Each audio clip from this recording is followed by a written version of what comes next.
Welcome back. మీకోసం ఒక healthy tip కోసం అయితే తీసుకొచ్చేసాను కొబ్బరి నూనె. వింటర్ సీజన్ కాబట్టి మనకి కొబ్బరి నూనె ఈ రకంగా గెడ్డ అయితే కట్టేసిందండి. సో, ఇప్పుడు నేను చెప్పబోయే టిప్ దేనికి ఉపయోగపడుతుందంటే, మనకి నైట్ కొంతమందికి ఆలస్యంగా నిద్ర పడుతుంది కదండీ! సో, తొందరగా పడుకోరు. బెడ్ అయితే ఎక్కేస్తారు గానీ గమ్మున నిద్ర అయితే రాదు. అలాంటప్పుడు ఏం చేయాలంటే ఇలా కొంచెం కొబ్బరి నూనె అయితే అరచేతిలో వేసుకొని, దీంట్లో ఒక 2 డ్రాప్స్ మాట. ఇలా 2 డ్రాప్స్ వాటర్ అయితే వేసుకొని, దాన్ని బాగా ఇలా రంగరించేసుకొని చేతిలోని దీన్ని మనం కంటి చుట్టూ ఇలా 5 టైమ్స్ అయితే రబ్ చేసినట్టయితే మనకి ఇలా చేసుకున్న ఒక 5-10 మినిట్స్‌లో మనకి నిద్ర అయితే వచ్చేస్తుందండి. సో, ఎవరైతే నిద్ర పట్టక అటు ఇటు కొట్టుకుంటూ పడుకుంటారో వాళ్ళకి ఈ టిప్ అయితే బాగా హెల్ప్‌ఫుల్ అనుకుంటున్నాను. సో, మీరు ఎలాంటి ఇబ్బంది అయితే పడుతున్నట్టయితే ఈ విధంగా చేసుకోండి. మీకు రిజల్ట్ ఎలా ఉందో నాకు కామెంట్ చేయండి. వెల్కమ్ బ్యాక్ అండి. సో, మీ ముందుకైతే నేను హెల్తీ టిప్ చెప్పడం కోసం పచ్చకర్పూరాన్ని అయితే తీసుకొచ్చానండి.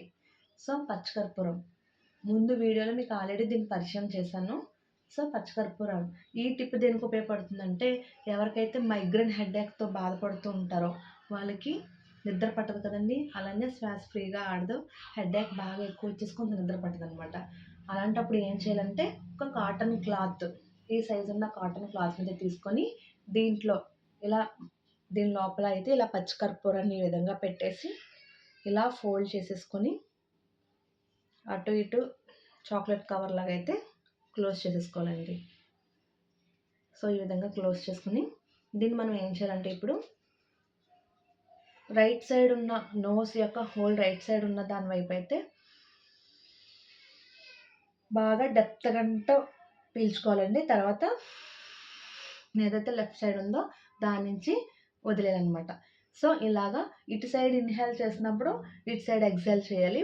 ఇటు సైడ్ ఇన్‌హేల్ చేసినప్పుడు ఇటు సైడ్ ఏమో ఎక్స్‌హేల్ చేయాలనమాట.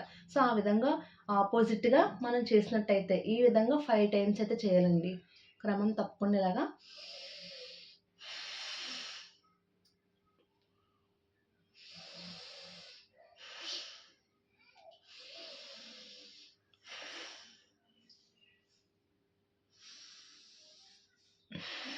సో, ఇలాగ ఆపోజిట్‌కి ఇలాగ 5 సార్లు చేసినట్టయితే మనకి కాసేపటికి కొంచెం క్లియర్ అయ్యి ఇది బాగా బ్రెయిన్ దాకా వెళ్తుంది కదండీ! కొంచెం రిలాక్సేషన్ అయితే ఉంటుంది. అలానే ఏదైతే ఇక్కడ క్లియరెన్స్ లేక కూడా కొంతమంది నిద్ర పట్టదు. ఈ విధంగా చేసుకొని చేతిని ఇలా 5 టైమ్స్ చేసినట్టయితే ఈ స్మెల్ పీల్చిన తర్వాత ఏదైతే పచ్చకర్పూరం పీల్చుకున్న తర్వాత ఈ విధంగా 5 టైమ్స్ అయితే చేయాలండి. మనం ఎంత శక్తి అయితే ఉపయోగించుకోగలమో అంత శక్తి ఉపయోగించుకొని బయటికి దాన్ని వదిలేసినట్టయితే మనకి ఇదంతా కూడా లంగ్స్ దగ్గర ఉన్న కాడి నుంచి ఇదంతా క్లియర్ అయిపోతుంది. సో, అలానే మైగ్రేన్ హెడేక్ తగ్గుతుంది. ఇక్కడ ఉన్న లంగ్స్ దగ్గర కూడా క్లియర్ అయ్యి మనకి ప్రశాంతంగా నిద్ర అనేది పడుతుందనమాట. సో, ఇలా మైగ్రేన్ హెడేక్ వచ్చి నిద్ర పట్టక ఇబ్బంది పడుతున్నట్టయితే ఈ టిప్ అయితే ఉపయోగపడుతుందండి. ఈ రెమెడీ చేసుకోండి. గుడ్ రిజల్ట్ అయితే ఉంటుంది. సో, మా హెల్త్ టిప్ మీకు ఎలా అనిపించిందో నాకు కామెంట్ సెక్షన్‌లో కామెంట్ చేయండి. సరికొత్త హెల్త్ టిప్‌తో మళ్ళీ మీ ముందుకొచ్చేస్తాం. Bye bye.